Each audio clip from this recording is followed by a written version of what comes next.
niambie niilinde, alafu eti tena inanilinda. Inanilindaje wakati mimi ndo nailinda? Yeye asipolinda, walindao wanafanya kazi nini? Bure. Emeenda kwa wafanyabiashara hapo. Endelea hapo fungu la pili. Wafanyabiashara mnisikie. Anasema hivi. Kazi yenu ni bure. Kazi yenu ni bure. Mnaoamka mapema. Na kukawia kwenda kulala. Na mnakawia kwenda kufanyaje? Kulala. Sasa hivi sinajua watu wanakawia kwenda kulala. Eti hapa Tarime, unajua jana ndo nikagundua. Eti karibu na Kifa hapo kuna kamtaka kwa hapo. Eti watu wanakesha. Eti huo mtaa watu wanafanyaje? Na ni Tarime hapa watu wanakesha. Nasafirika mara nyingi kwenda Dar es Salaam hapa. Njia hiyo natembea mpaka asubuhi watu wamekesha.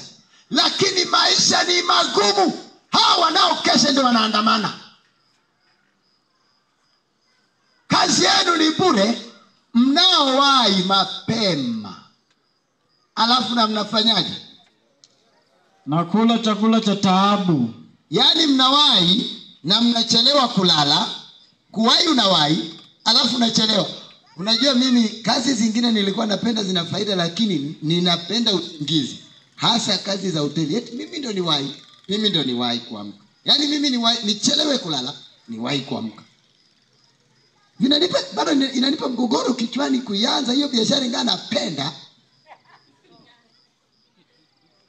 Hiyo tabia ya kuwahi, alafu eti mimi tio ndo nachelewa.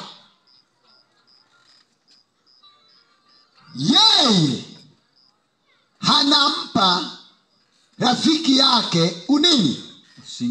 Usingizi. Yaani yeye rafiki yake mwenye uhusiano pamoja. Unajua muda wetu ni mdogo, ningekusomea mafungu hapa, ndio ningekusomea Mathayo 6 fungu la 32 na kuendelea. Uone yeye ambaye rafiki yake anampa usingizi hata kama amepumzika hapa. Unafikiri nani anaweza kanilipa wiki 2 nimesimama hapa? Lakini yeye ananipa nini? Sinaona kila siku nakuja nina furaha ya kutosha. Yeye umpa rafiki yake. Ndio maana tunaita marafiki zake waungane naye ili atawape usingizi. Maana watu hawalali kabisa. Biashara imeshaenda masaa 24. Eti kuanzia biashara iende masaa 24. Kuna nini kimebadilika? Si ndio mikopo imekuwa ni mikopo? Kausha damu na kausha mwili umetokea hapo. Unajua inakausha damu alafu mwili unafanyaje? Sasa unaweza ukawa mnene lakini imekukausha nini? Damu. Sasa hebu kuambia watu njoeni kwenye mahubiri. Ni shida, maana shetani alishajua wana marejesho ya siku kwa siku. Wewe biashara gani za siku kwa siku? Yaani kila siku peleka, kila siku peleka. Atakuja kwenye mahubiri. Kwanza wewe umekuja kwa neema, maana hata wewe yawezekana unayo. Ila neema ya Mungu imekupitia hapa. Tushirikiane leo, tutakapoungana na huyu Mungu atatusaidia na tutafanikiwa. Shetani anataka ibada. Sasa ameweka watu kila siku wanapeleka, wanarudi. Yani ndio maana kuna vitu tunaenda kusoma hapa.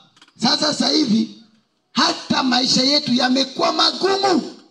Maana tumeacha kuungana naye ambaye anaweza katupatia usingizi. Sasa hivi watu wanalala ukiamka hata saa 4. Ndio maana hata bora uchelewe kulala kabla hujaungana na Kristo. Ndio maana wanachelewa kulala ili aanze saa 7, akishtuka saa 9 alali tena. Sasa bahati mbaya siku hiyo umeanza saa 2. Ukishtuka saa 4 ndio umekesha tena. Unajua watu wanamkesha lakini anakesha ndani mwa. Ndio maana hata mna mwingine tukiwaita mkesha kanisani, njoeni kwa wingi. Maana hata huko nyumbani mnafanyaje?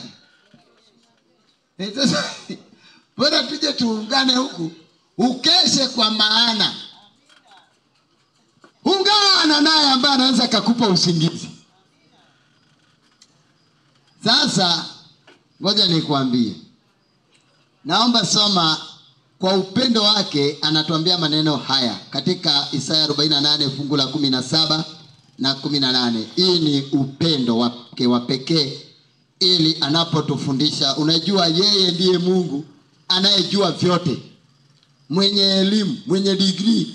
Huyu aliyetufundisha yeye alifundishwa na nani? Alifundishwa na huyu ambaye alifundisha watu wa kwanza. Ndiyo anasema Bwana Mwokozi wako, mtakatifu wa Israel, asema hivi. Yeye anasema hivi, mimi ni Bwana, Mungu wako, nikufundishaye ili upate faida. Ninaye kufundisha ili upate nini? Faida. Ninaye kufundisha. Unajua mtaa huu Mungu amewaletea mafundisho ili tupate faida. Mafundisho ambayo itatuletea faida kwenye maisha yetu. Ili mtu apate faida.